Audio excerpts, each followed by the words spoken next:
Nantongo, Sofi Nantongo. Omukyalo ono abadde abuliridde, but she's a music icon. In the names of still wanting to know what they're up to, what they talk about the industry, nebigenda maaso engeri gye twakatandika. Guno omwezi nabagambye ngenda banya abayimbi, their faces. We get to know what they're up to 2024, what they're planning ide. Nebye byogera ku bibadde bitambula mu industry. So we have a conversation with the Sofi Nantongo. Katsoke tubifune tulyoke tweyongereyo. Obulamu bulungi alhamdulillah. Omukulu agamba atya? Isha, otunula ku muntu n'omanya nti omuntu ali atya. Ennaku zino abayimbi bavaayo ono bw'ategeka show n'omulala n'avaayo n'ateeka ku munne show.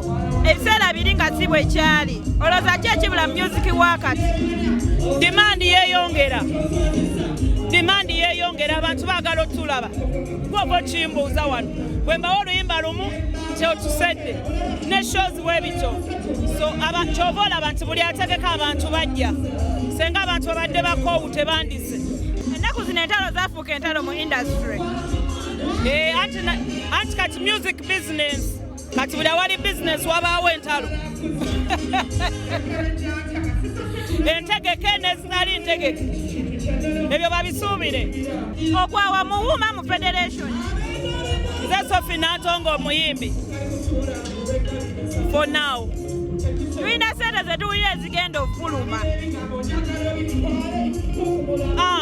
Badde sinaziwulira gwoziŋŋambye. Sofi.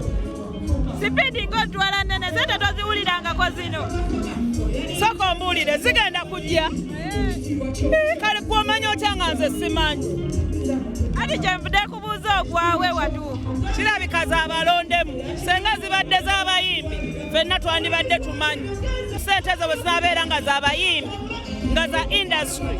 Buli muyimbi gw'onootunuzaamu akazindala ajja kugamba nzimanyi. Era ng'amanyi zigenda kukola ki, era zituukirawa. Naye engeri gye kiri nti kirabika za industry naye tezinnajja. Tezinnafuuka za industry. Ekintu nga ky'abayimbi bonna. Era ffenna mutulaba nga tuyiseewo. Era ffenna mutulaba nga weetuli. Kubanga tuba tumanyi.